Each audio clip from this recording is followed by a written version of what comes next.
बिस्मिल्लाहिर्रहमानिर्रहीम। इक़रा बिस्मि रब्बिकल्लज़ी खलक़।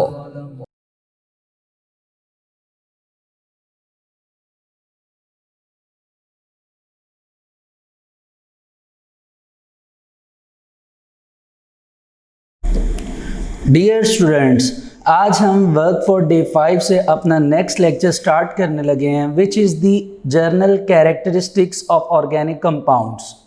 स्टूडेंट्स, आपको याद होगा कि हमने अपने प्रीवियस लेक्चर में diversity and magnitude of organic compounds का एक टॉपिक कंप्लीट किया था, जिसमें हमने प्रॉपरली जो रीज़न्स थी कि वो क्या रीज़न्स हैं, वो क्या वजूहात हैं जिन बेसिस पर हमने ऑर्गेनिक कंपाउंड्स को अ लार्ज अमाउंट में पढ़ा था। ठीक है जी। तो वो कुछ रीज़न्स जो थी वो आपको याद होगा, जिसमें फर्स्ट नंबर पे कैटनेशन, सेकंड नंबर पे आइसोमेरिज्म, थर्ड नंबर पे स्ट्रेंथ ऑफ बॉन्डिंग कह लीजिए या स्ट्रेंथ ऑफ कोवलेंट बॉन्ड्स, और उसके बाद मल्टीपल बॉन्डिंग। तो स्टूडेंट्स, ये वो टॉपिक थे जो हमने प्रीवियस लेक्चर में कंप्लीट किए थे, और ये जाना था कि वो क्या वजूहात थी जिन बेसिस पर आज हमारे पास मिलियंस की अमाउंट में ऑर्गेनिक कंपाउंड्स अवेलेबल हैं।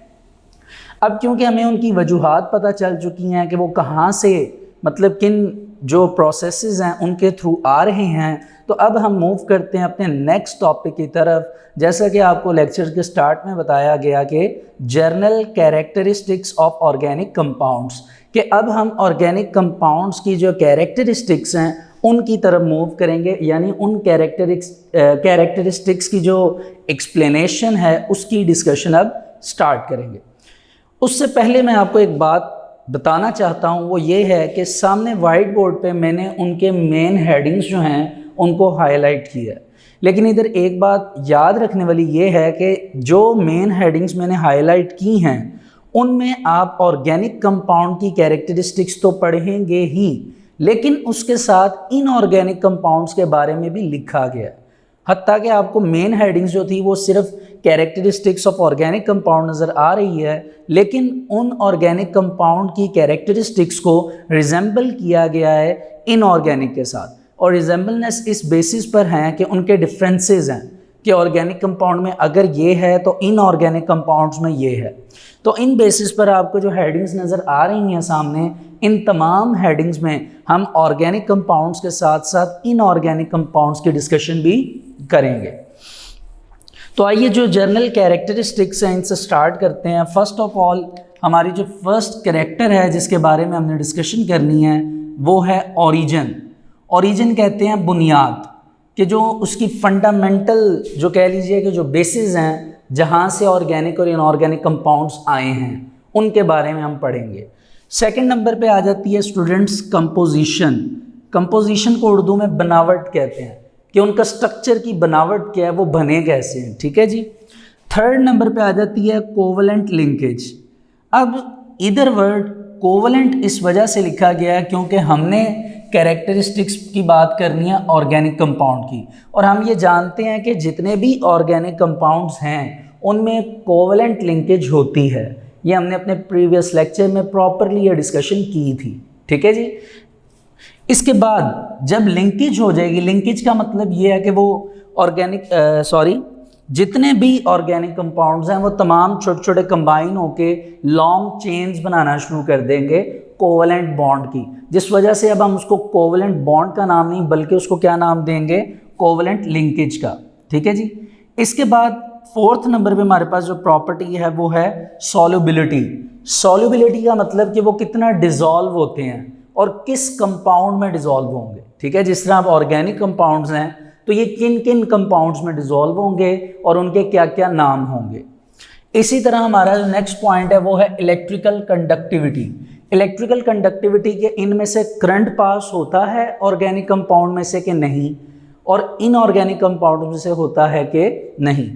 फिर हमारे पास पॉइंट आ जाता है point number 6, which is the melting and boiling point, के melting point and boiling point. ठीक है। सॉलिड से लिक्विड और लिक्विड से गैस फेज के अंदर जो चेंजेस हैं इनकी ऑर्गेनिक कंपाउंड में होती हैं किस लेवल पर होती हैं, इनऑर्गेनिक कंपाउंड पर होती हैं तो किस लेवल पर होती हैं। नंबर 7 पे है स्टेबिलिटी। स्टेबिलिटी का मतलब यह है कि वो स्टेबल होते हैं कि नहीं। अब ऑर्गेनिक कंपाउंड स्टेबल होते हैं कि इनऑर्गेनिक कंपाउंड स्टेबल होते हैं, इस चीज़ की डिस्कशन। इसके बाद आ जाता है कंबस्टिबिलिटी। कंबस्टिबिलिटी का मतलब कंबस्चन यानी जलने का प्रोसेस, कि ये कितने अपने अंदर पावर रखते हैं कि ये जल सकते हैं। तो हम देखेंगे कि ऑर्गेनिक कंपाउंड ज़्यादा जलते हैं कि इनऑर्गेनिक कंपाउंड ज़्यादा जलते हैं, और क्या रीजंस हैं जिस वजह से ये कंबस्चन का प्रोसेस जो है वो शो करते हैं। उसके बाद 9th पे आपका जो पॉइंट है 9th नंबर पे, वो है रेट ऑफ रिएक्शन, कि किसका रेट फास्ट होगा। ऑर्गेनिक कंपाउंड्स का रेट ऑफ रिएक्शन फास्ट होगा कि इनऑर्गेनिक कंपाउंड का रेट ऑफ रिएक्शन फास्ट होगा। और लास्ट प्रॉपर्टी वही है जो हम पहले भी पढ़ कर आए हैं, विच इज़ कॉल्ड आइसोमेरिज्म। तो आपको याद होगा हमने पढ़ा था कि आइसोमेरिज्म एक ऐसी प्रॉपर्टी है ऑर्गेनिक कंपाउंड्स की जिसमें तमाम के तमाम ऑर्गेनिक कंपाउंड्स का सेम मॉलिक्यूलर फार्मूला होता है एंड डिफरेंट स्ट्रक्चरल फार्मूला होता है। ठीक है, ज़रूरी नहीं कि ऑर्गेनिक कंपाउंड में ही हो, लेकिन फिल वक्त हमारे सिलेबस के अकॉर्डिंग हमने आइसोमेरिज्म की प्रॉपर्टी को ऑर्गेनिक कंपाउंड के ऊपर ही अप्लाई करना है और उसके डिफरेंट स्ट्रक्चर्स को देखना है। जैसे प्रीवियस लेक्चर में हमने पेंटेन की बात की थी जो कि एक ऑर्गेनिक कंपाउंड है, और उसके 3 स्ट्रक्चर्स बनाए थे जो एक दूसरे से टोटली डिफरेंट थे, like normal pentane, isopentane and neopentane.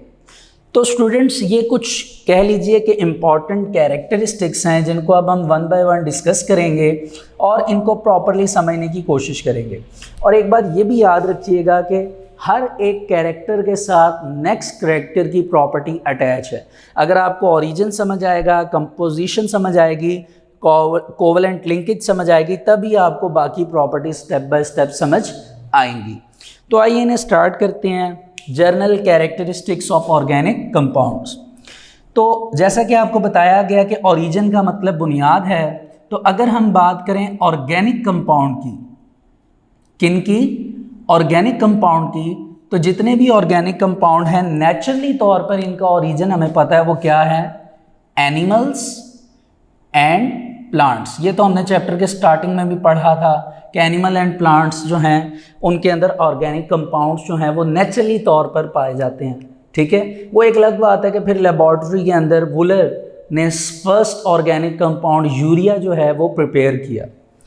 इसी तरह अगर ओरिजिन की बात की जाए किन की, इनऑर्गेनिक कंपाउंड की, तो जितने भी इनऑर्गेनिक कंपाउंड हैं उन तमाम का जो ओरिजिन है वो समझ लीजिए कि rocks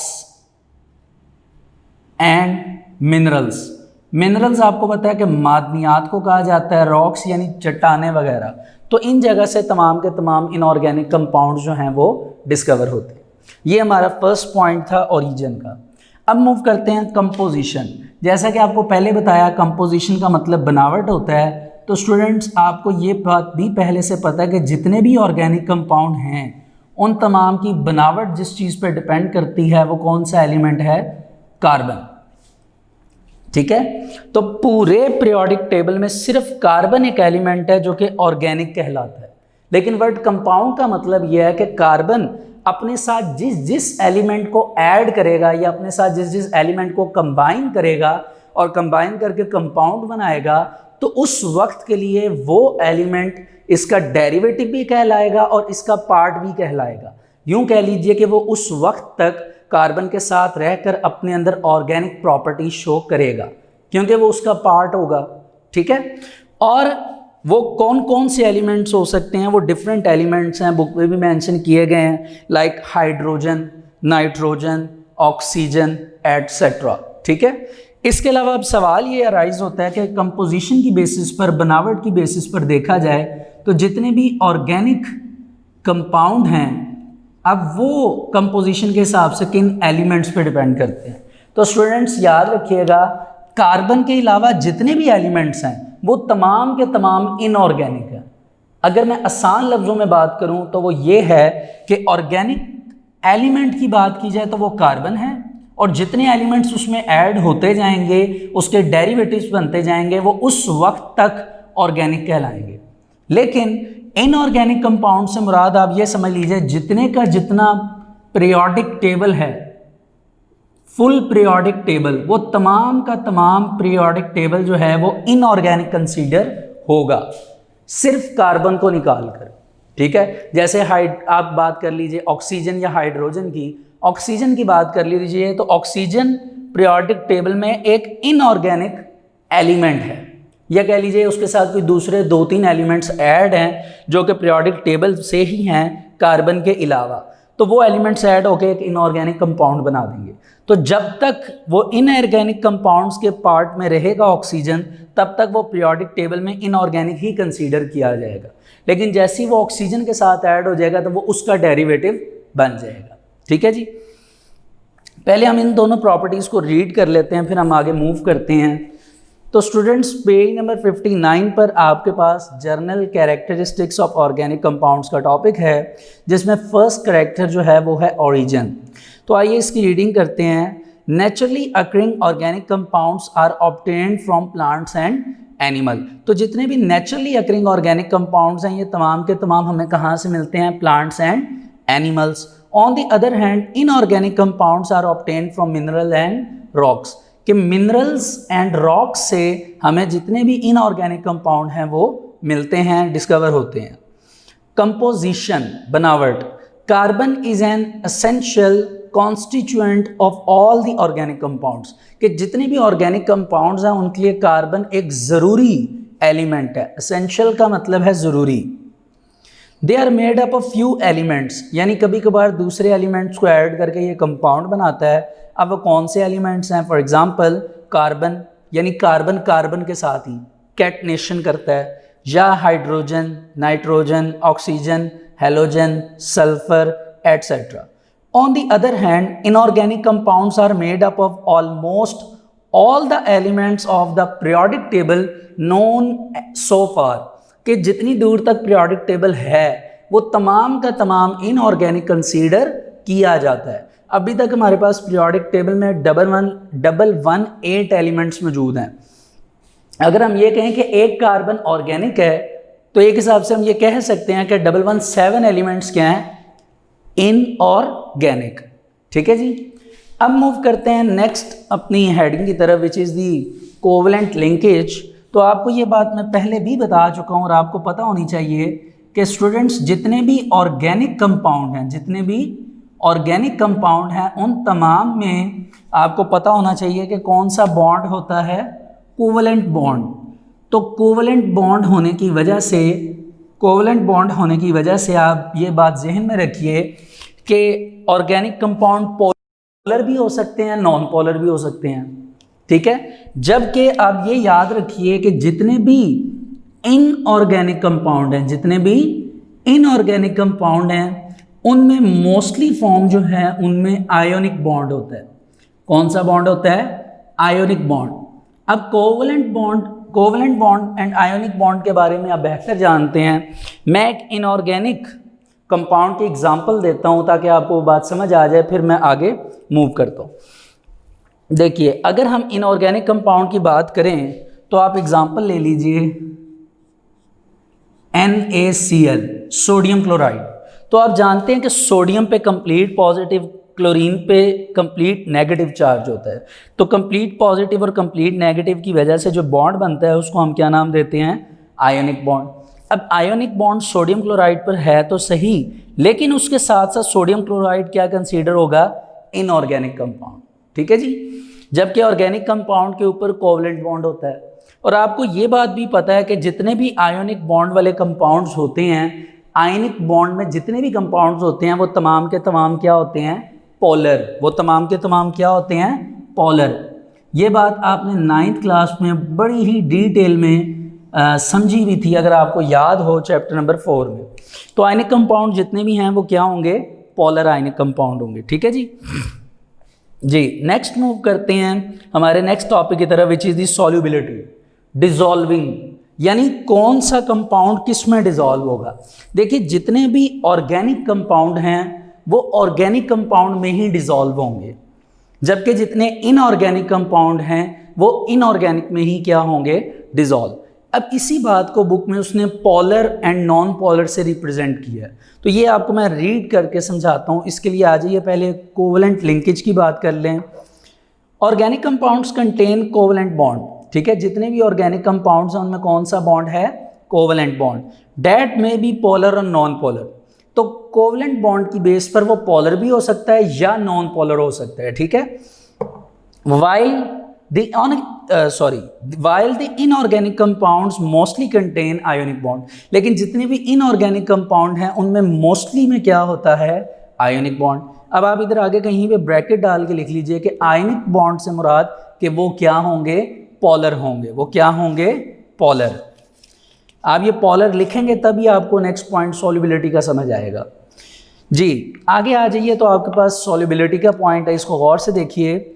organic compound having non polar linkage are generally soluble in organic solvents, कि ऑर्गेनिक जो हैं जिनमें कोवेलेंट बॉन्ड है वो उसने कहा गया कि नॉन पोलर होते हैं, अभी जो बात हुई है, और उन बेसिस पर वो कहता है कि वो सिर्फ सॉल्यूबल किस में होंगे, ऑर्गेनिक सॉल्वेंट्स। तो इनकी सॉल्युबिलिटी वर्ड किससे आया, सोल्यूबल। सोल्यूबल मींस डिसॉल्विंग, यानी वो कैसे डिसॉल्व होंगे, वो ऑर्गेनिक सॉल्वेंट्स में डिसॉल्व होंगे। अब वो ऑर्गेनिक सॉल्वेंट्स कौन से हैं, अल्कोहल, ईथर, बेंजीन एटसेट्रा। अगर इसके अलावा बात की जाए ऑन दी अदर हैंड, तो जितने भी इनऑर्गेनिक कंपाउंड्स हैं उनमें क्या लिखा हुआ है उसने, विद आयोनिक बॉन्ड। कौन सा बॉन्ड है, आयोनिक, यानी पोलर हैं वो। तो ये किस में सॉल्युबल होंगे, वो उसने आगे लिखा हुआ है कि ये सॉल्युबल होंगे पोलर सॉल्वेंट्स। कौन से सॉल्वेंट्स, पोलर सॉल्वेंट्स। जिस तरह उसने क्या एग्जांपल ली है, वाटर। तो आप देख सकते हैं, अगर मैं बात करूं इनऑर्गेनिक कंपाउंड में सोडियम क्लोराइड की, जो कि इनऑर्गेनिक है और इनऑर्गेनिक होने के अलावा उसमें आयोनिक बॉन्ड है, और आयोनिक बॉन्ड होने के अलावा ये पोलर है, तो आप बेहतर जानते हैं कि सोडियम क्लोराइड जो है वो वाटर में डिसॉल्व हो सकता है, ठीक है। तो वाटर भी पोलर है, सोडियम क्लोराइड भी पोलर है, तो पोलर पोलर में क्या हो जाएगा, डिसॉल्व हो जाएगा, ठीक है जी। अब एक बात ये थी कि ऊपर ऑर्गेनिक कंपाउंड में उसने नॉन पोलर का करैक्टर शो किया, जबकि पिछले पॉइंट में उसने कहा था कि ये पोलर भी होते हैं और नॉन पोलर भी होते हैं। लेकिन क्योंकि यहाँ पे थोड़ा सा डिफरेंस रखना था ऑर्गेनिक और इनऑर्गेनिक का, तो क्योंकि ऑर्गेनिक पोलर की करैक्टर को शो करते हैं इनऑर्गेनिक कंपाउंड्स, तो इस वजह से उसने ऑर्गेनिक के बारे में नॉन पोलर की डिस्क्रिप्शन जो है वो दी है, ठीक है जी। तो स्टूडेंट सॉल्युबिलिटी के बाद आपका जो नेक्स्ट पॉइंट है, it is electrical conductivity. Electrical conductivity मतलब कि इनमें से ऑर्गेनिक कंपाउंड में से या इनऑर्गेनिक कंपाउंड में से करंट किस में से डिसॉल्व करेगा, करंट किस में से पास करेगा। तो अब अगर इस बात की एक्सप्लेनेशन की जाए, तो जितने भी ऑर्गेनिक कंपाउंड हैं, कौन से कंपाउंड हैं, ऑर्गेनिक कंपाउंड है, अभी हमने बात किया कि उनमें कौन सा बॉन्ड है, कोवेलेंट बॉन्ड। तो स्टूडेंट्स कोवेलेंट बॉन्ड होने की वजह से उनके ऊपर पार्शियल पॉजिटिव और पार्शियल नेगेटिव चार्जेस होंगे। पार्शियल चार्जेस होने की वजह से दे आर पुअर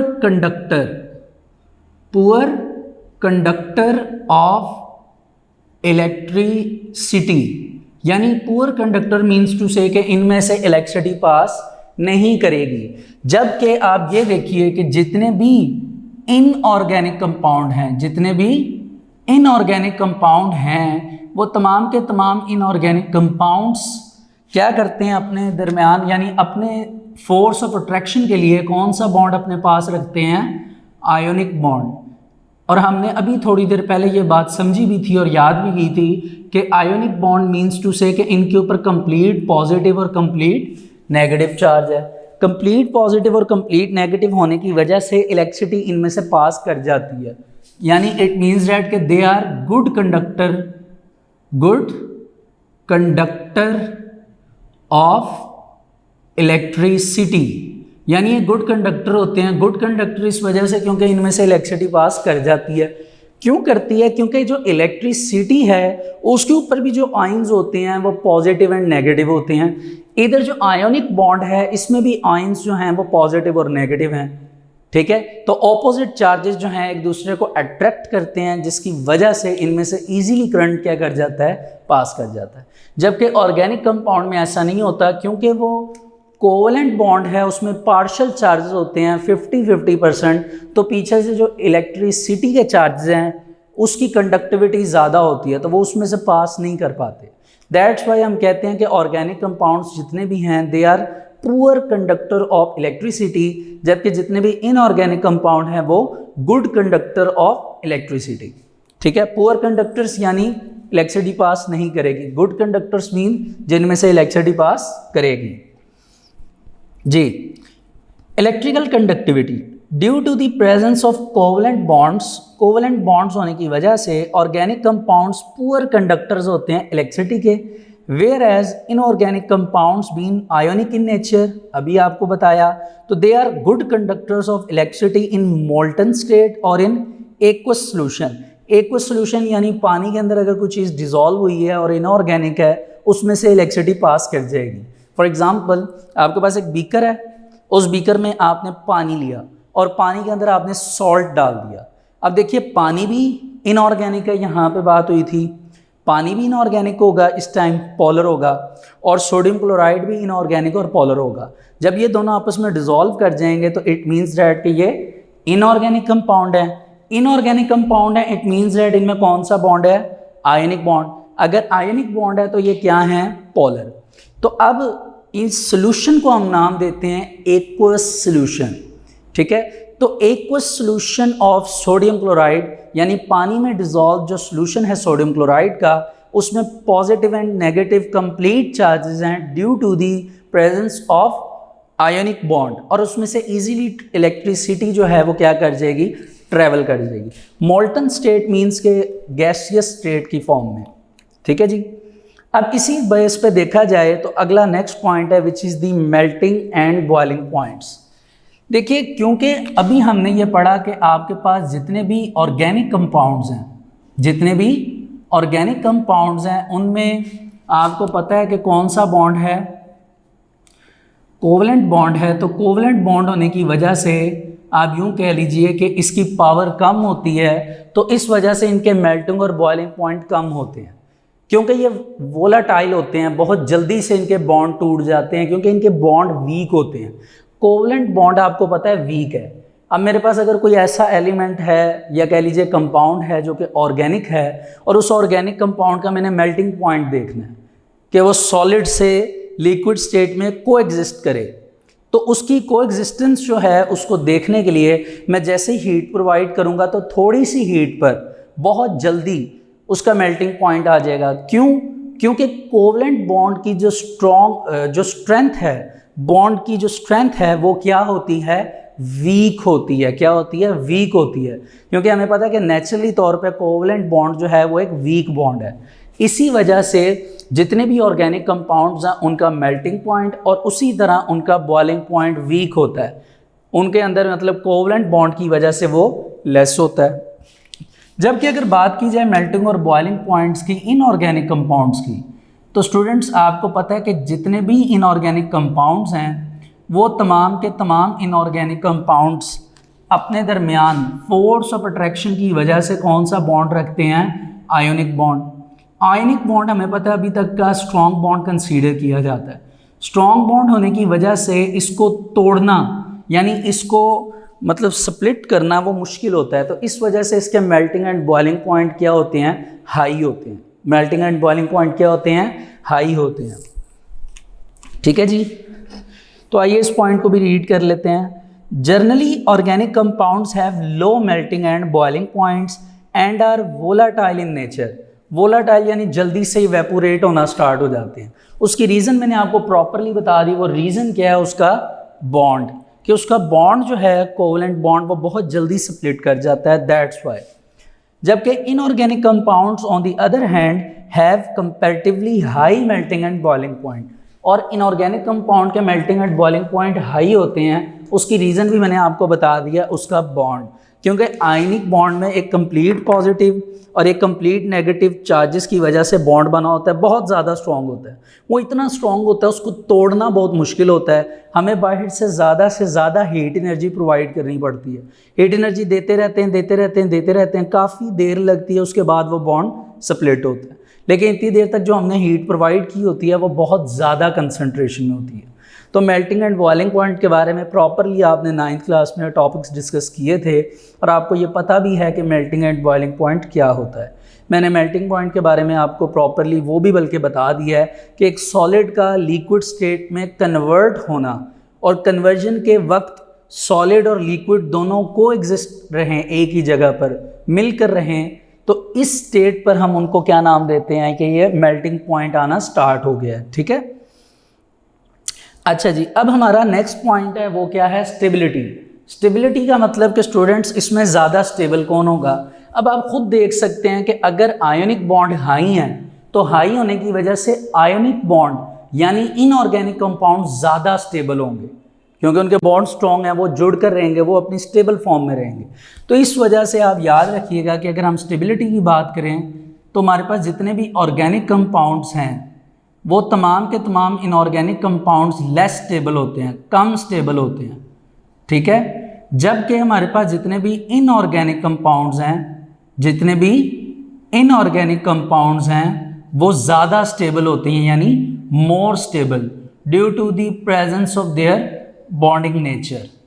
ठीक है जी, इसी तरह हमारा नेक्स्ट पॉइंट है कंबस्टिबिलिटी। ठीक है, ये वर्ड कंबस्टिबिलिटी वर्ड आया है एक स्पेसिफिक वर्ड से, इसको जनरेट किया गया है विच इज़ कॉल्ड कंबस्चन। क्या वर्ड है, कंबस्चन।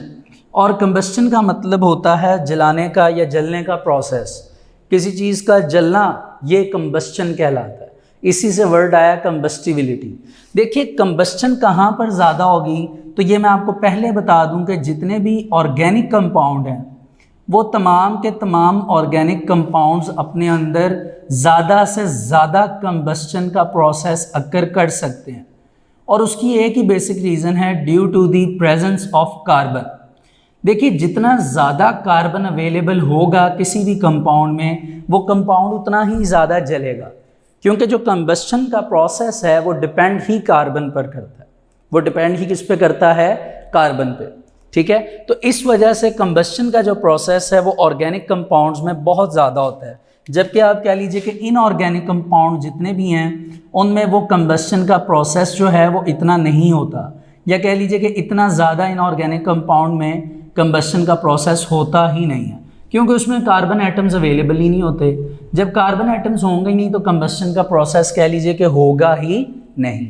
ठीक है, तो इन दो पॉइंट्स को हम अब स्टार्ट करते हैं। पहला था स्टेबिलिटी, यानी पॉइंट नंबर 7।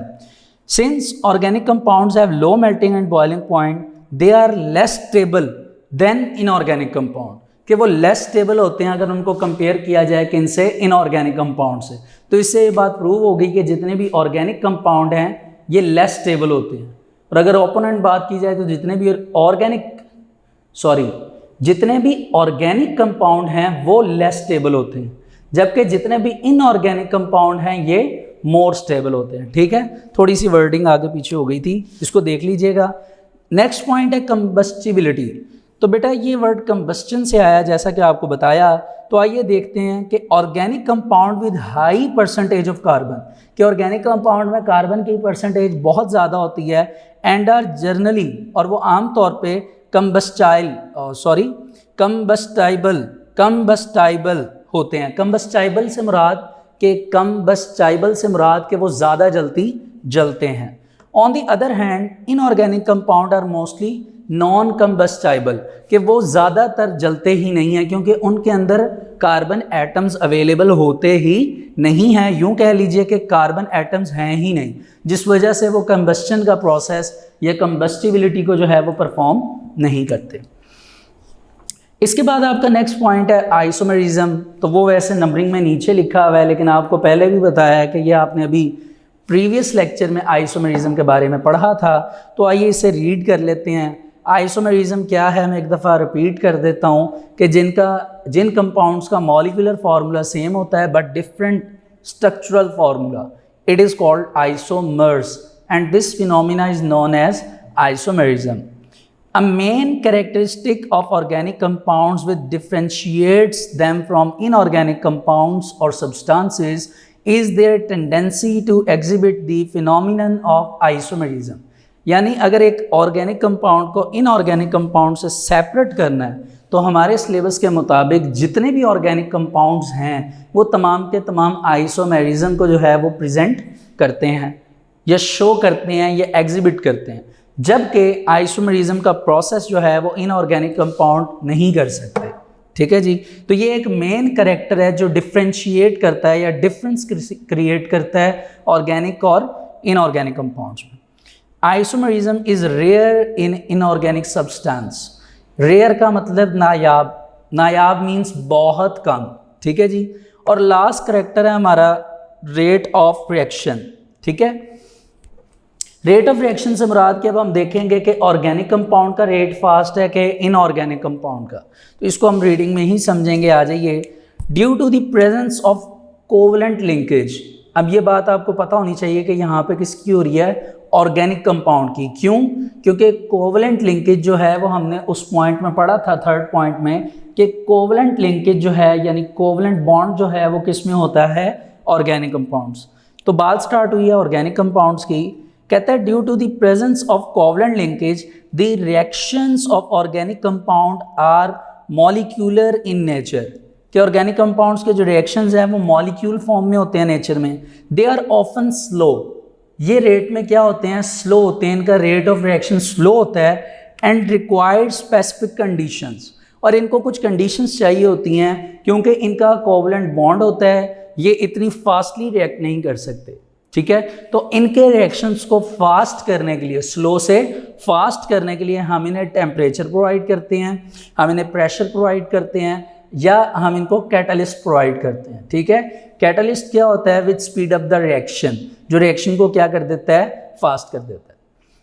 तो स्टूडेंट्स ये असल में 10 कैरेक्टरिस्टिक्स थी जो कि हमने पढ़ी, जो कि असल में ऑर्गेनिक एंड इनऑर्गेनिक कंपाउंड्स की थी, जिनको हम journal characteristics of organic compounds का नाम भी देते हैं।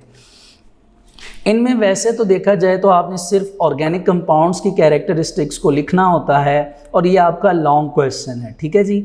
इनऑर्गेनिक इसलिए लिखी गई थी ताकि आप उनको प्रॉपरली जो है वो समझ लें। इसके साथ हम आगे मूव करते हैं। हमारा एक छोटा सा टॉपिक है सोर्सेस ऑफ ऑर्गेनिक कंपाउंड्स का। वैसे तो मैं ये चाहूँगा कि ये एज एक छोटा सा मिनी होमवर्क मैं आपको दूं रीडिंग का, कि चंद लाइंस हैं ये आपने रीड करनी है और इनको समझना है। ठीक है, ताकि नेक्स्ट लेक्चर पे हम इजीली मूव कर सकें। ये रीडिंग करके आपको इजीली समझ आ जाएंगे। इधर अगर आप पेज नंबर 61 पे देखें तो ऑर्गेनिक कंपाउंड के 2 मेजर सोर्सेज लिखे गए हैं, कह लीजिए कि टेबल, एक चार्ट फॉर्म में। अब लेफ्ट साइड पे देखिए तो एनिमल्स हैं, राइट साइड पे देखेंगे तो प्लांट्स हैं। ठीक है, अब एनिमल्स में से 2 मेजर प्रोडक्ट्स जो हैं वो आती हैं, यूँ कह लीजिए, जिसमें फर्स्ट नंबर पे है प्रोडक्ट्स कह लीजिए या ऑर्गेनिक कंपाउंड्स कह लीजिए। 2 मेजर ऑर्गेनिक कंपाउंड्स हैं एनिमल में।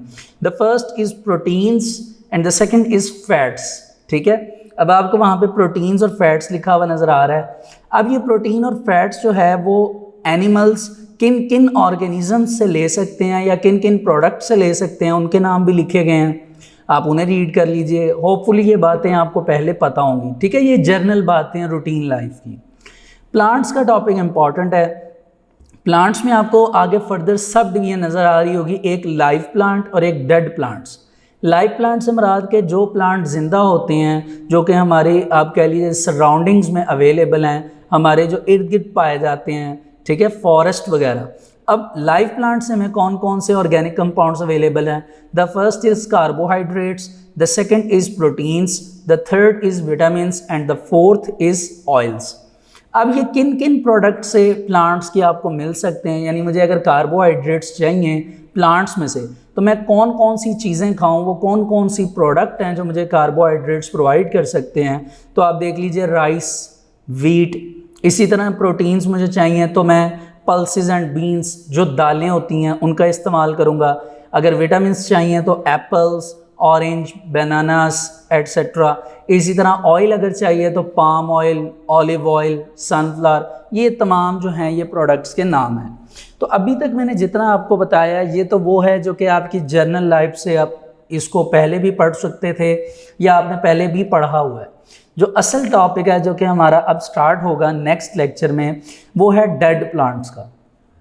डेड प्लांट्स मीन के ये जितने भी प्लांट्स हैं एंड एनिमल्स हैं वो तमाम के तमाम ज़मीन के नीचे बरिड हो गए थे, जिनके ऊपर कई हज़ार साल रिएक्शंस हुए, जिनको बायोकेमिकल रिएक्शंस का नाम दिया गया। बायो क्योंकि वो लाइफ के लिए वर्ड यूज़ होता है केमिकल रिएक्शंस। तो बायोकेमिकल रिएक्शंस हुए जिनकी बेसिस पर जितने भी डेड प्लांट्स एंड एनिमल्स थे वो कोल, पेट्रोल एंड नेचुरल गैस, और इनको तीनों को कंबाइन करके फॉसिल फ्यूल्स का नाम भी दिया जाता है, इनमें कन्वर्ट हो गए। ठीक है, एनिमल की डिस्क्रिप्शन जो है वो सिलेबस में नहीं है, सिर्फ डेड प्लांट्स की है। अगर होती एनिमल्स की तो साथ लिखा होता डेड एनिमल्स, लेकिन क्योंकि यहाँ पे प्लांट्स की बात की गई है तो हम सिर्फ डेड प्लांट्स के टॉपिक को फोकस करेंगे और कोल, पेट्रोल एंड नेचुरल गैस जो कि फॉसिल फ्यूल्स हैं इनको नेक्स्ट लेक्चर में स्टार्ट करेंगे। ठीक है जी। और इसके अलावा आपको ये बता दिया जाए कि पेज नंबर 61 पे 4th लाइन में 2 मेजर हेडिंग्स हैं, उन्हें आप प्लीज़ पेंसिल से अंडरलाइन कर लीजिए। 4th लाइन पूरी आप अंडरलाइन कर लीजिए। वर्डिंग में पढ़कर आपको बता देता हूँ। Destructive distillation of coal and fractional distillation of petroleum.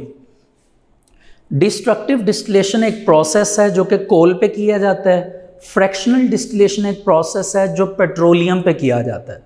ठीक है, ये स्पेसिफिक प्रोसेस हैं। जब हम कोल का टॉपिक स्टार्ट करेंगे तो हम वहाँ पर डिस्ट्रक्टिव डिस्टिलेशन की डिस्कशन करेंगे, और जब हम पेट्रोलियम का टॉपिक स्टार्ट करेंगे वहाँ पर हम फ्रैक्शनल डिस्टिलेशन की डिस्कशन करेंगे। तो स्टूडेंट्स, आज तक हम यहाँ अपना वर्क फॉर डे 5 कंप्लीट करते हैं, और मेरी आपसे ये रिक्वेस्ट है कि kindly sources of organic compound के टॉपिक को रीड कर लीजिएगा। इसमें बहुत इंपॉर्टेंट एमसीक्यूज़ हैं जो कि बोर्ड में भी कई बार आए हुए हैं, इनमें से आपने प्रॉपरली एमसीक्यूज़ भी निकालने हैं। इसके अलावा ऊपर जो आपने कैरेक्टरिस्टिक्स पढ़ी हैं उनमें से कुछ शॉर्ट क्वेश्चंस भी आते हैं, तो आपने कंप्लीट कैरेक्टरिस्टिक्स याद करनी है।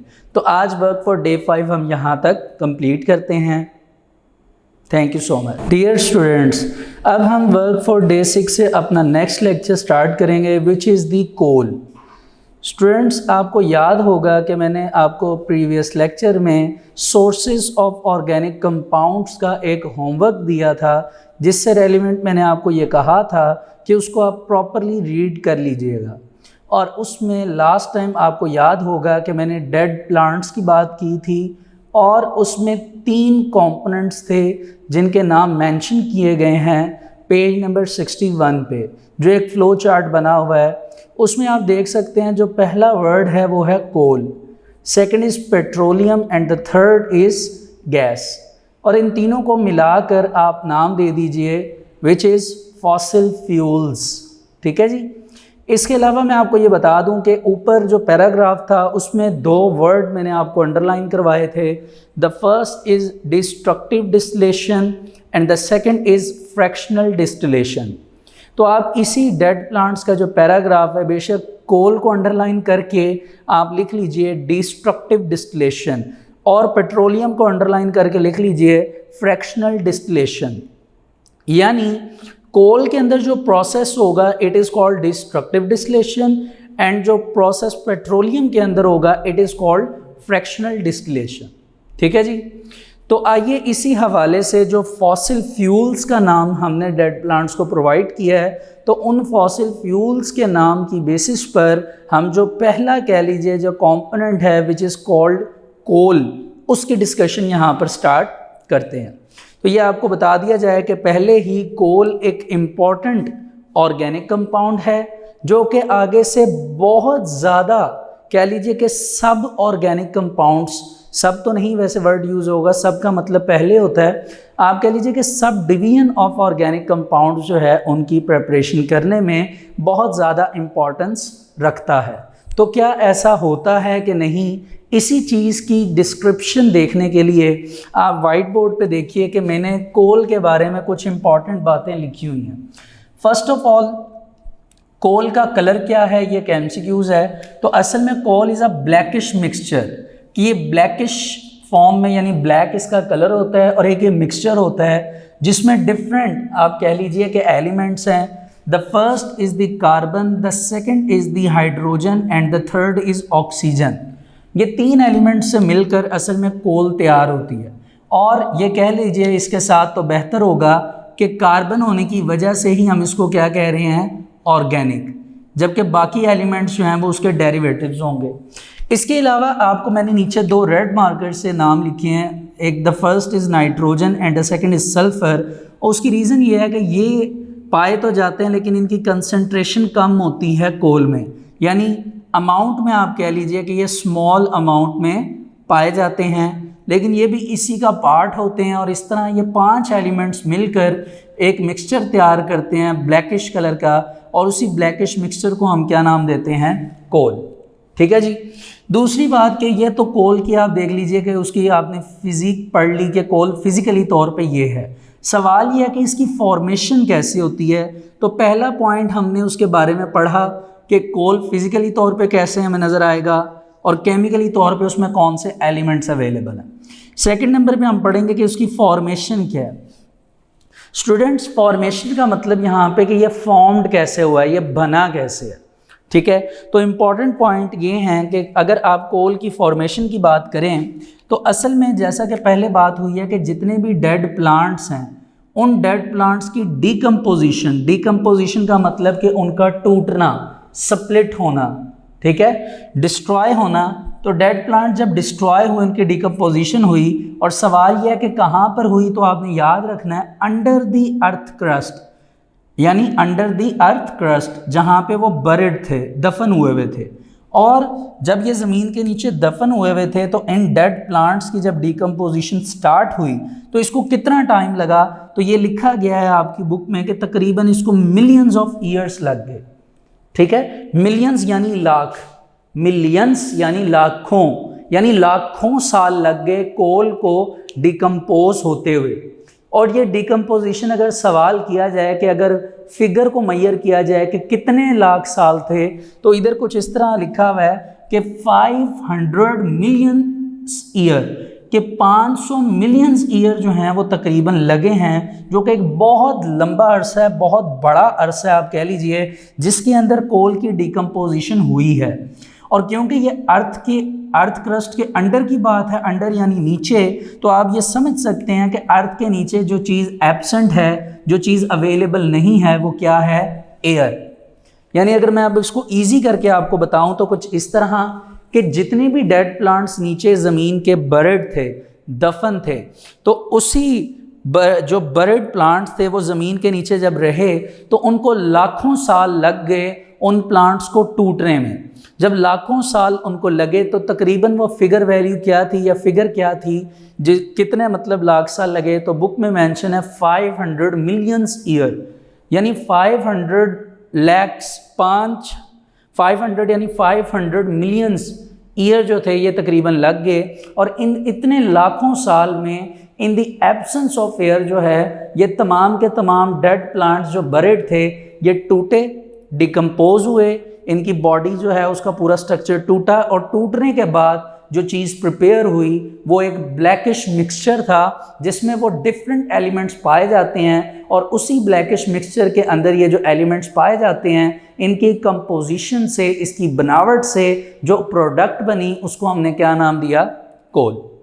ठीक है जी, तो ये बात हुई है डेड प्लांट्स की। ठीक है, अब अगर उन्हीं डेड प्लांट्स के साथ आप कह लीजिए कि अगर हम प्लांट्स के साथ वुड की बात करें, जो लकड़ी होती है वुड, उसकी बात करें, तो ये आप यूं समझ लीजिए कि जितनी भी वुड थी, जितनी भी वुड की कन्वर्जन हुई है और वो कोल में बनी है, यानी जितनी भी वुड थी उन प्लांट्स की, उसकी कन्वर्जन जब हुई कोल में, यानी वो सारा कन्वर्ट हुए कोल में, तो इस प्रोसेस को हमने नाम दिया conversion of wood into coal. This process is known as carbonisation, यानी हमने उसको क्या नाम दिया?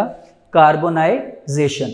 तो carbonisation is the conversion of wood into coal, कि लकड़ी का या लकड़ियों का कन्वर्ट होना कोल में। और आप ये भी देख लीजिए कि वुड के अंदर, वुड कंटेन्स 40% कार्बन।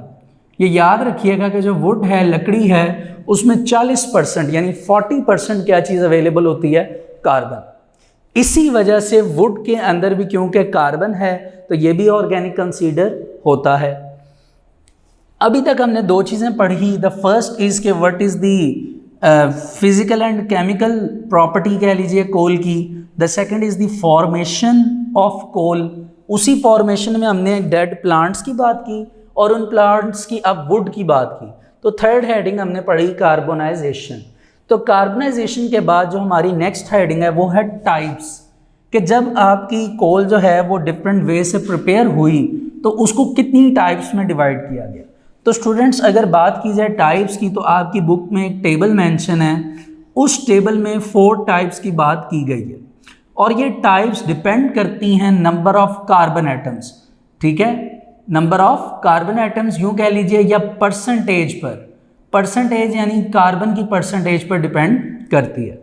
अगर मैं पहली टाइप का नाम लिखूं तो it is peat, the second is lignite, the third is bituminous, ठीक है, bituminous, and the fourth is anthracite.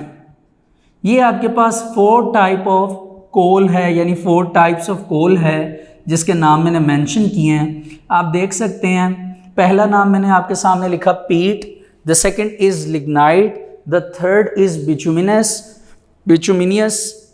बिचुमिनस and the fourth is anthracite.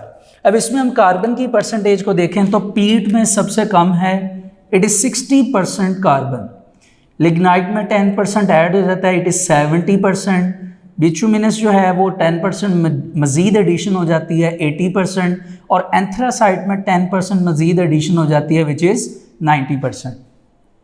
अब अगर हम इनमें डिफरेंस करने की कोशिश करें तो हम यूं कहते हैं कि peat is the inferior quality of coal. Inferior यानी सबसे कह लीजिए निचले दर्जे की, या चीप कह लीजिए, सबसे जो सस्ती कोल है वो पीट होती है, ठीक है। और सबसे जो सुपीरियर क्वालिटी कोल है इट इज़ एंथ्रासाइट। सुपीरियर यानी सबसे महंगी कह लीजिए, या सबसे कह लीजिए जिसमें नंबर ऑफ कार्बन एटम ज़्यादा हैं, जिस तरह इसमें 90% बताई गई है कंटेंट के हिसाब से, तो वो कार्बन की बताई गई है। तो आप यूँ कह लीजिए कि पीट सबसे चीप क्वालिटी और एंथ्रासाइट सबसे हाई क्वालिटी जो है वो कोल की कंसीडर की जाती है अगर हम इसकी टाइप्स की बात करें। तो आइए स्टूडेंट्स पहले हम इसको यहाँ तक रीड कर लेते हैं। ये हमारा तकरीबन कोल का हाफ टॉपिक यहाँ तक कंप्लीट होता है। तो इसके लिए पेज नंबर 61 पे आ जाइए। Coal, coal is a blackish complex mixture of compounds. Complex इसलिए क्योंकि इसके अंदर एक से ज़्यादा एलिमेंट्स हैं और उनका स्ट्रक्चर अवेलेबल है, like carbon, hydrogen and oxygen, और it contain small amount of nitrogen and sulphur compounds. यानी उसमें नाइट्रोजन और सल्फर की जो थोड़ी सी कम कंसंट्रेशन में एलिमेंट्स मौजूद होते हैं और उसमें कुछ एडिशन दूसरे एलिमेंट्स की होती है, जिस वजह से यहाँ पे टोटल वर्ड आखिर पे कंपाउंड्स का लिखा हुआ है। कोल वाज फॉर्म्ड, कैसे इसकी फॉर्मेशन हुई? By the decomposition of dead plants. Dead plants की वजह से जो बरिड थे under the earth crust million of years ago, लाखों साल पहले जो है वो ये प्रोसेस हुआ। इसके बाद लिखा हुआ है conversion of wood into coal, it is called carbonization, कि वुड का कोल में कन्वर्ट होना इट इज़ कॉल्ड वुड का कोल में कन्वर्ट होना it is called carbonisation. It is a very slow biochemical process, ठीक है, क्योंकि इनको टूटने में, लीव्स के स्ट्रक्चर की डिकम्पोजिशन में टाइम बहुत ज़्यादा लगता है। It means that it is a slow biochemical process. It takes place in the absence of air under high temperature and pressure after a long period of time which is 500 million years। क्योंकि ये ज़मीन के नीचे है, जैसा कि मैंने आपको पहले बताया, ज़मीन के नीचे होने की वजह से इसमें एयर अवेलेबल नहीं होती, तो हम कहते हैं इन द एब्सेंस ऑफ एयर। क्योंकि ये स्लो बायोकेमिकल प्रोसेस है तो इसको टाइम कितना लगेगा? Nearly 500 million year, 500 million years लग जाएंगे, यानी 500 मिलियन ईयर्स, ठीक है। और ये सारा कुछ ज़मीन के नीचे हो रहा है, तो ये इसकी फॉर्मेशन की बात यहाँ पे चल रही है। Wood contain about 40% carbon, so depending upon the extent of carbonization process 4 types of coal are found. यानी इसके अंदर मैंने आपको बताया कि वुड में 40% कार्बन होता है, और इसी डिपेंडेंसी पर, कार्बोनाइजेशन के प्रोसेस पर types differ with respect to carbon content. Carbon के कंटेंट की बेसिस पर, जैसा कि मैंने बताया, कार्बन के कंटेंट की बेसिस पर ये एक दूसरे से डिफरेंट है। इनका वोलाटाइल होना यानी इवेपोरेशन होना इनकी मैटर की, और मॉइस्चर। तो आप जब नेक्स्ट पेज पे आते हैं स्टूडेंट्स, तो आपको चारों टाइप्स की डायग्राम सबसे पहले पेज नंबर 62 के टॉप पे नज़र आएगी। आपको कोल में सबसे पहले पीट नज़र आ रही है, स्टेप के बाद लिग्नाइट, फिर उसी के बाद बिचुमिनस, फिर उसके बाद एंथ्रासाइड। तो आपको नज़र आ रहा है उनकी शेप्स। उसके बाद नीचे एक टेबल बना हुआ है और इस टेबल में सबसे पहले टाइप्स ऑफ कोल के नाम हैं, फिर कंटेंट ऑफ कार्बन यानी परसेंटेज ऑफ कार्बन है, और आगे उसकी यूजेस हैं। ठीक है, तो आइए इन्हें स्टार्ट करते हैं। जैसा कि आपको बताया गया, फर्स्ट टाइप है पीट, कार्बन कंटेंट 60%। अब देखते हैं कि इसका यूज़ कहाँ पर है, यानी इसको यूज़ कहाँ पे किया जा रहा है। तो कहते हैं जी it is the inferior quality of coal used in kiln. Kiln कहते हैं भट्टी को। ठीक है, भट्टी क्या होती है, जहाँ पे आप ये कह लीजिए कि जितनी भी ये ईंटें वगैरह होती हैं जिससे हमारा कमरा, हमारा रूम तैयार होता है, ईंटें जिनसे दीवारें बनाई जाती हैं, तो उन ईंटों की जो प्रेपरेशन है उनको तैयार किल में किया जाता है। किल यानी भट्टी में। या फैसलाबाद वाले रास्ते पे चले जाएं तो वहाँ पर अनकाउंटेबल कई जो है ना वो भट्टियाँ बनी हुई हैं जहाँ पे किल मतलब लगी हुई है, जहाँ पे ईंटें तैयार की जा रही हैं। और उन ईंटों की प्रेपरेशन के लिए, ईंटों को इंग्लिश में ब्रिक्स कहते हैं, उनकी प्रेपरेशन के लिए किल को कोल को यूज़ किया जाता है। और कोल की कौन सी टाइप यूज़ की जाती है, पीट, विच कंटेन्स 60% कार्बन। नेक्स्ट आपके पास आ जाती है lignite which is 70%। It is a soft coal और ये थर्मल पावर स्टेशंस में यूज़ होती है। ठीक है, पावर स्टेशंस जो होते हैं। नेक्स्ट है बिचुमिनस, ये 80% है। ये कॉमन वैरायटी ऑफ कोल है, आमतौर पे यूज़ होती है और इसको हम हाउस होल्ड लेवल पर यूज़ करते हैं, मतलब घरेलू पैमाने पर, घरों वगैरह में ये इस्तेमाल होती है। The next is the anthracite. Students ये 90% कोल है एंथ्रासाइड। जैसा कि आपको पहले बताया, it is the superior quality of coal, hard coal, and it is used in industry. Industry में कोल को यूज़ किया जाता है बड़ी डिफरेंट प्रोडक्ट्स को बनाने के लिए। और कभी कभार तो आप ये देख लीजिए कि इंडस्ट्री में कोल की बहुत ज़्यादा ज़रूरत होती है, क्योंकि इसको जलाया जाता है और जलाने के बाद हीट जो है वो जनरेट होती है और बाकी फिर प्रोसेस जो हैं वो चलते हैं। तो ये आपने देखा कि कैसे हमने कोल की टाइप्स की बात की और उसकी पूरी एक्सप्लेनेशन देखी। तो यहाँ तक तो ये आप देख लीजिए कि हमने देखा कि कोल ज़मीन के नीचे है, कोल की फॉर्मेशन क्या है, और लीव्स और वुड पे कोल जो है वो कितने % पर है, उसमें कौन कौन से एलिमेंट्स हैं, और उन तमाम बेसिस पर हमने एक बात कर ली टाइप्स की। अब हम मूव करते हैं आगे के और क्या क्या कोल जो है वो हमें प्रोवाइड कर सकता है। तो वही बात जो आपको थोड़ी देर पहले बताई गई कि coal is the major source of organic compounds, कि कोल जो है वो एक मेजर सोर्स है, ज़रिया है किसका, ऑर्गेनिक कंपाउंड्स का, कि ये बहुत ज़्यादा ऑर्गेनिक कंपाउंड्स जो हैं वो कोल प्रिपेयर करवा सकती है। लेकिन उसके लिए उसको एक प्रोसेस से गुजरना पड़ता है कोल को, which is called destructive distillation. तो आइए देखते हैं कि व्हाट इज़ डिस्ट्रक्टिव डिस्टिलेशन।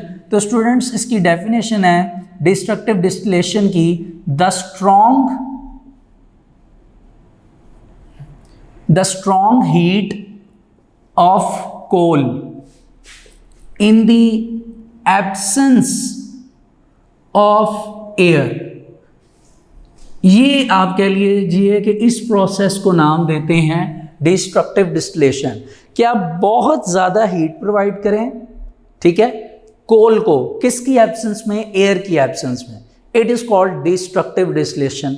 अब ये बहुत ज़्यादा हीट जो है, ये आप जानते हैं कि ज़मीन के नीचे अंडर द अर्थ क्रस्ट बहुत ज़्यादा टेम्परेचर है, हज़ारों की अमाउंट में टेम्परेचर है, बहुत ज़्यादा प्रेशर है। इसी वजह से कोल जब ज़मीन के नीचे रहती है तो उसको बहुत स्ट्रॉन्ग हीट मिलती है और नीचे एयर भी एब्सेंस होती है, एयर एब्सेंट होती है, अवेलेबल नहीं होती, जिस वजह से हम कहते हैं कि इस टाइम जो कोल है वो एक स्पेसिफिक प्रोसीजर से गुजरती है, एक प्रोसेस से गुजरती है, विच इज़ कॉल्ड डिस्ट्रक्टिव डिस्टिलेशन। और जब कोल इसमें से गुजरती है तो अपनी टाइप्स में कन्वर्ट होने के साथ साथ ये कोल क्या करती है, बहुत से मेजर ऑर्गेनिक कंपाउंड्स को जनरेट करती है, जिसके बारे में कुछ ये लिखा हुआ है कि coal provide large number of organic compounds, कि कोल जो है बहुत ज़्यादा तादाद में ऑर्गेनिक कंपाउंड्स को प्रिपेयर करती है। वो तो ठीक है, उसके साथ साथ कभी कभार कुछ न्यू कह लीजिए या कुछ कह लीजिए इनऑर्गेनिक कंपाउंड्स जो हैं वो भी कोल क्या कर जाती है, प्रिपेयर कर जाती है। अब इनऑर्गेनिक कंपाउंड से मुराद ये है, जैसे आप यहाँ पे देख सकते हैं कि जब कोल की प्रेपरेशन की गई थी तो उसमें कार्बन ऑर्गेनिक था, जबकि देखा जाए तो बाकी चारों एलिमेंट्स जो पीछे रह जाते हैं वो इनऑर्गेनिक है।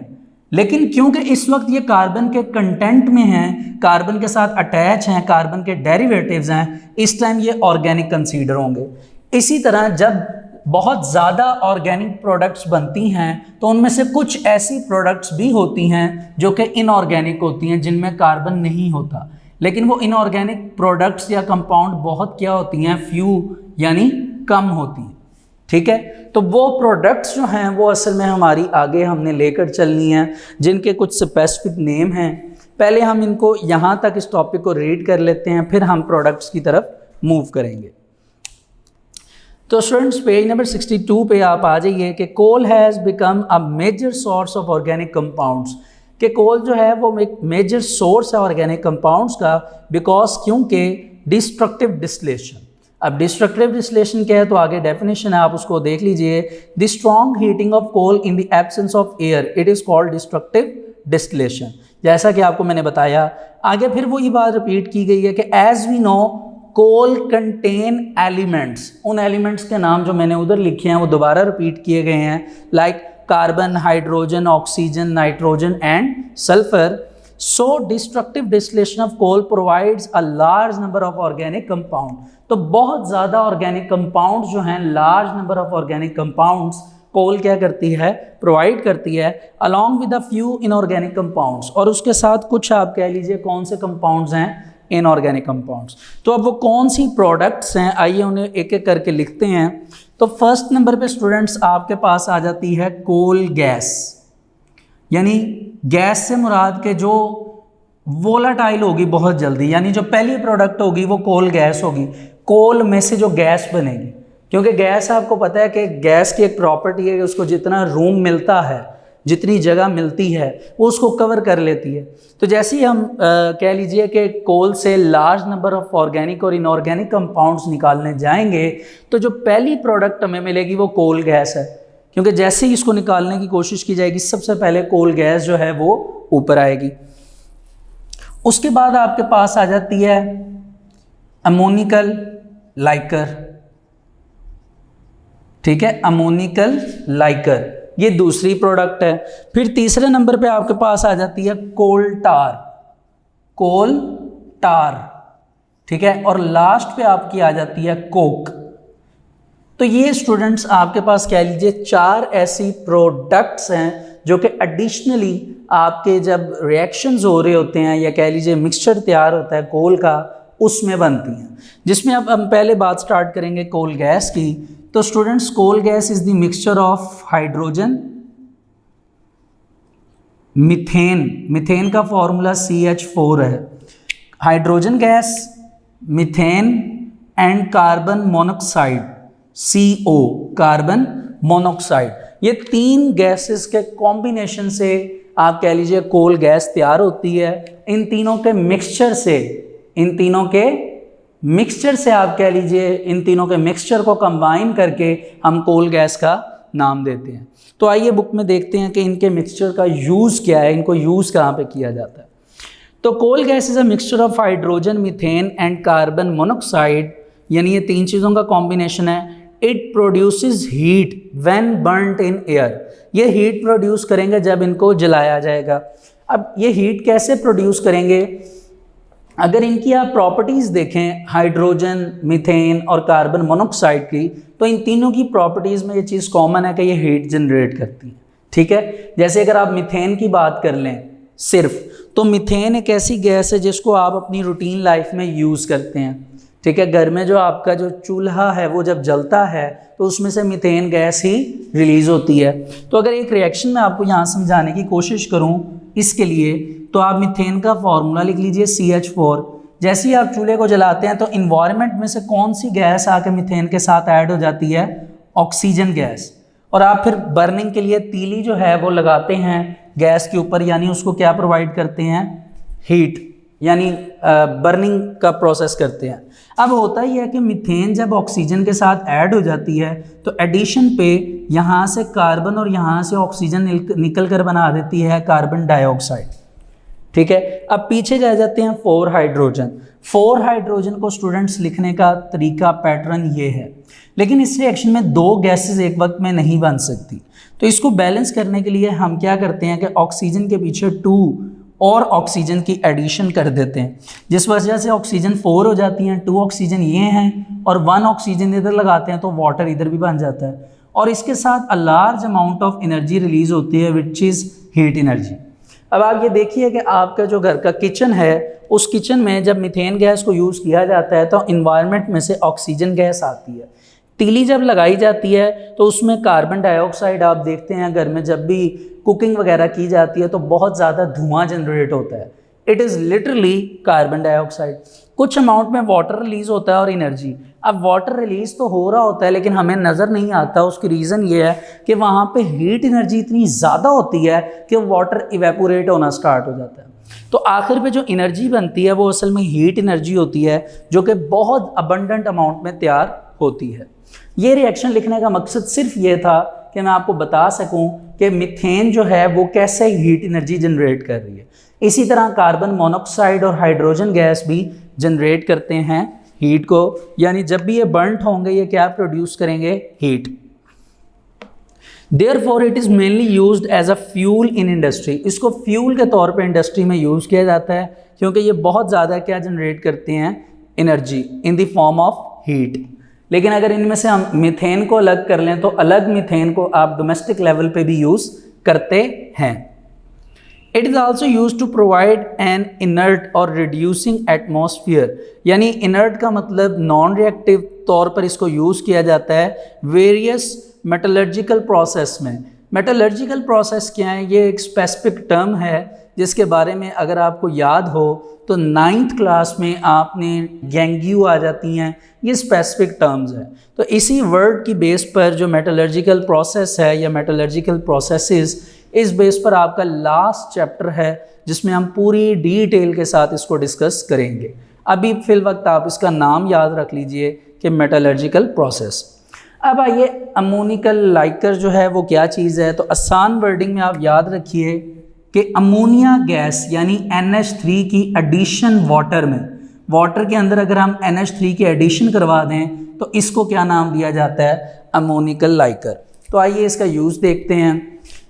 Ammoniacal Likert is a solution of ammonia gas in water, यानी वाटर के अंदर अमोनिया गैस का जो मिक्सचर है या कह लीजिए सोल्यूशन तैयार होगा, it is called ammoniacal liquor. It is use to prepare nitrogenous fertilizer, क्योंकि इसमें आपको नज़र आ रहा है कि अमोनिया में नाइट्रोजन है, नाइट्रोजन की वजह से इससे नाइट्रोजीनियस फर्टिलाइज़र प्रिपेयर किए जाते हैं। जैसे जब इसको ट्रीट किया जाता है सल्फ्यूरिक एसिड के साथ, तो सल्फ्यूरिक एसिड में ये क्या करता है कि ये अमोनियम सल्फेट बना देता है। अब आप ये देखिए, अगर सल्फ्यूरिक एसिड का फॉर्मूला लिखा जाए तो वो होता है H2SO4, ठीक है। अमोनिकल लाइकर क्या करता है कि अमोनिया जो होता है इसमें से नाइट्रोजन जो है वो हाइड्रोजन की जगह रिप्लेस हो जाता है, रिप्लेसमेंट हो जाती है। तो नाइट्रोजन जब आता है तो इस वजह से आप देखिए वर्ड क्या लिखा हुआ है कि ये अमोनियम सल्फेट बना देता है, ठीक है। नाइट्रोजन जाहिर सी बात है कुछ अपने हाइड्रोजन के एटम्स लेकर आएगा और इधर बैलेंस होने की कोशिश करेगा, तो ये सल्फेट ही रहेगा लेकिन इसके पीछे क्या लग जाएगा? अमोनिया। तो जिस वजह से इसका नाम अमोनियम सल्फेट बन जाएगा विच इज़ अ फर्टिलाइज़र। तो स्टूडेंट्स नेक्स्ट पे मूव करते हैं। हमारा जो नेक्स्ट पार्ट है या कह लीजिए प्रोडक्ट है, it is coal tar. Coal tar के बारे में अगर बात की जाए तो कोल टार अभी तक की जो प्रोडक्ट है इसमें सबसे ज़्यादा ऑर्गेनिक कंपाउंड्स को जनरेट करने वाली प्रोडक्ट है। आप यूँ कह लीजिए कि ये कम से कम 200 डिफरेंट ऑर्गेनिक कंपाउंड्स को जनरेट करती है कोल टार। 200 डिफरेंट ऑर्गेनिक कंपाउंड्स, जिनमें से मोस्टली जो हैं वो एरोमेटिक्स होती हैं। एरोमेटिक्स के बारे में हम पीछे पढ़ कर आए थे कि the word aromatic signifies aroma. Aroma means smell, means खुशबू, कि ऐसे ऑर्गेनिक कंपाउंड जिनमें एरोमेटिक, जिनको कंपाउंड्स कहा जाता है, उनमें खुशबू होती है और उसकी रीज़न उनके अंदर एक बेंजीन रिंग अवेलेबल होता है। That's why aromatics compound are also known as benzenoid compounds. ये हमने अपने पीछे एक क्लासिफिकेशन के अंदर पढ़ा था ऑर्गेनिक कंपाउंड्स की। तो आइए इसे देखते हैं। Coal tar is a thick black liquid, thick होता है, ठीक है, और ब्लैक लिक्विड होता है and it is a mixture of more than 200 different organic compounds mostly aromatic, mostly उसमें एरोमेटिक्स होते हैं। इन कंपाउंड्स को सेपरेट किया जाता है बाय फ्रैक्शनल डिस्टिलेशन। अब इनको फ्रैक्शनल डिस्टिलेशन से क्यों सेपरेट किया जाता है, उसकी रीज़न जो फर्स्ट लाइन कोल टार की पढ़ी है वो क्या कि coal tar is a thick black liquid. क्योंकि ये वर्ड लिक्विड है, आप वर्ड लिक्विड को अंडरलाइन करिए। जब आप इसको अंडरलाइन कर लेंगे फिर आप वर्ड फ्रैक्शनल डिस्टिलेशन को देखिए। आपको याद होगा अभी तक आप पीछे जो वर्ड पढ़ कर आए थे वो डिस्ट्रक्टिव डिस्टिलेशन का था, वो था कि कोल को हीट करना एब्सेंस ऑफ एयर में। लेकिन अगर आप किसी लिक्विड को स्पेसिफिकली, वो लिक्विड जब पेट्रोलियम प्रोडक्ट कंसीडर होगी, उसको अगर आप बॉइलिंग पॉइंट्स की बेस पर अरेंज करते हैं उसके फ्रैक्शंस को, ठीक है, तो वो असल में फ्रैक्शन डिस्टिलेशन कहलाता है। बहरहाल अभी आप यहाँ पे वर्ड लिक्विड से फ्रैक्शन डिस्टिलेशन को सिग्निफाई करिए, आगे जाके इसकी प्रॉपर डिस्कशन आएगी। तो आइए कुछ इंपॉर्टेंट एरोमेटिक्स कंपाउंड्स के बारे में पढ़ते हैं, like benzene, phenol, toluene, aniline etcetera.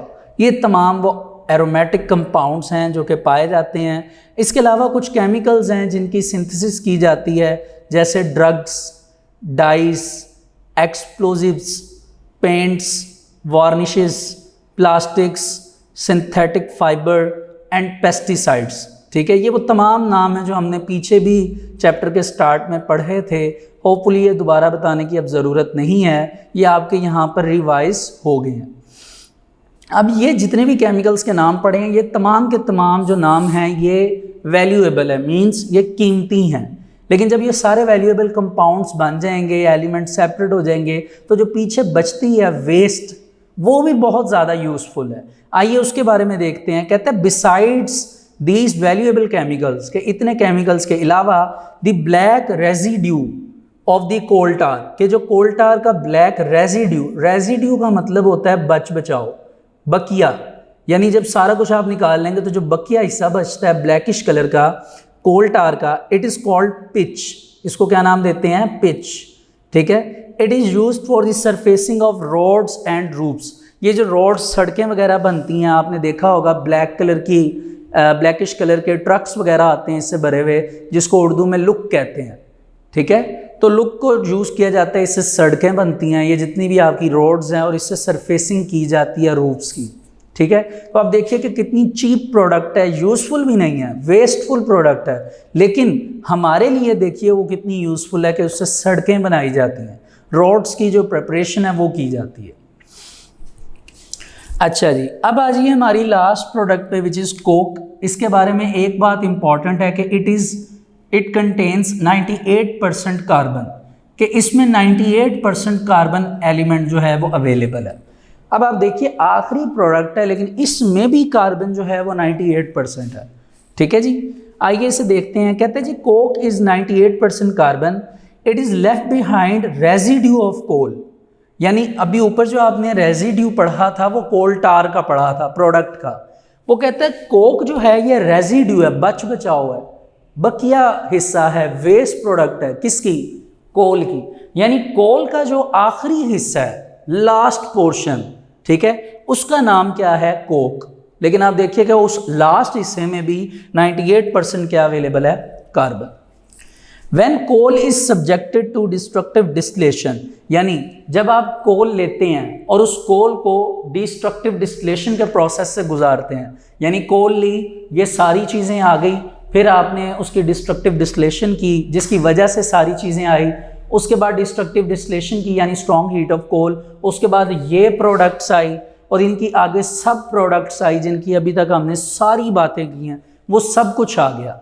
इसकी बात वो यहाँ पे कर रहा है। तो कहता है कि जब सब्जेक्टेड किया जाता है डिस्ट्रक्टिव डिस्टिलेशन से, it loses all it's volatile components, यानी जितने वोलाटाइल कंपोनेंट्स हैं, निकलने वाले, इवेपोरेट होने वाले, वो सारा कुछ जो हमने पढ़ा ये वोलाटाइल कंपोनेंट्स थे, ये सारे जब निकल जाते हैं, and leaves behind a solid residue. उसके बाद एक ही बच बचाओ यानी एक वेस्ट बचती है सॉलिड फॉर्म में, इट इज़ कॉल्ड कोक। तो कोक सॉलिड नेचर में होती है, called coke. It is mainly used as a reducing agent in the extraction of metals. Metal की एक्सट्रैक्शन के लिए, उनको एक्सट्रैक्ट निकालने के लिए रिड्यूसिंग एजेंट के तौर पे इसको यूज़ किया जाता है। और स्पेशली जो मेटल की एक्सट्रैक्शन करवाई जाती है वो है आयरन। और आयरन के बारे में बहुत इंपॉर्टेंट टॉपिक एक इसी से रेलिवेंट आप 9th क्लास में रस्टिंग ऑफ आयरन भी पढ़कर आए हैं। और आखिरी बात इसके बारे में लिखी है कि it is also used as a fuel, कि इसको फ्यूल के तौर पे भी क्या किया जाता है, इस्तेमाल किया जाता है। तो स्टूडेंट्स, यहाँ तक हमारा जो कोल का टॉपिक है वो कंप्लीट होता है। और ये एक इम्पॉर्टेंट और इंटरेस्टिंग टॉपिक है लॉन्ग क्वेश्चंस के हवाले से। इसमें से मैं चाहता हूँ कि आप इसमें से प्रॉपरली MCQs बनाइए कंप्लीट। जो जो आपको लाइन इंपॉर्टेंट लगती है, आपको फील हो रहा होगा यकीनन अभी कि ये कितना इंपॉर्टेंट टॉपिक है और इसमें से MCQs हैं। फॉर एग्जांपल एक छोटी सी आपको एग्जांपल दूं तो ये आ सकता है कि ammoniacal Likert is the combination of dash. अब आप इसको MCQs बनाइए। कैसे? आपको डिफरेंट उसमें आप ऑप्शन लगा लीजिए। अमोनिया प्लस वाटर इसका आंसर है, तो आप 3 ऑप्शंस अपने से बना लीजिए। इसका पता है क्या फ़ायदा है? जब आप MCQs बनाएंगे अपने हाथों से तो आपको ये टॉपिक अच्छी तरह याद हो जाएगा। अब इस टॉपिक में आप कह लीजिए कि इसको लिखने का लॉन्ग क्वेश्चन मेथड क्या है। तो स्टूडेंट्स, इसमें 3 लॉन्ग क्वेश्चन असल में बनते हैं। पहला लॉन्ग क्वेश्चन जो बन रहा है वो टेबल आपको नज़र आ रहा होगा पेज नंबर 62 पे। सिर्फ वो टेबल, वो एक लॉन्ग क्वेश्चन है। आता है write a note on types of coal. आपने सिर्फ वो टेबल बनाना होता है, एक लॉन्ग क्वेश्चन। दूसरा आपका लॉन्ग क्वेश्चन आता होता है कि write a note on the products of coal. Products में आपने ये 4 प्रोडक्ट्स की एक्सप्लेनेशन करनी होती है।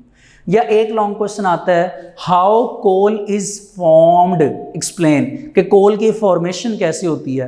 तो आपने जो टाइप्स का टेबल है उससे पहला जो पेज है उसकी एक्सप्लेनेशन करनी होती है।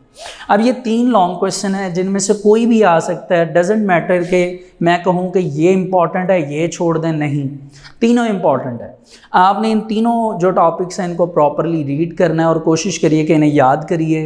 हेडिंग्स फॉर्मेशन में लाइए, जैसे मैंने बनाई। मैंने पहले कोल की हेडिंग में सिर्फ कोल के बारे में लिखा। फॉर्मेशन में पहले फॉर्मेशन मैंने ये वाली लिखी, उसके बाद मैंने कार्बोनाइजेशन की हेडिंग बनाई, आप देख सकते हैं। फिर टाइप्स बनाई, टाइप्स का बताया, फिर इसको मतलब स्टेप बाय स्टेप लेकर चला। इसको स्टेप बाय स्टेप आप जो है ना इसकी फॉर्मेशन देखिए। तो स्टूडेंट्स, आज मैं ये कहूँगा कि पेज नंबर 63 तक आप देख लीजिए कि हमारा वर्क फॉर डे 6 जो है वो आज यहाँ तक कोल के टॉपिक तक कंप्लीट होता है। Thank you so much.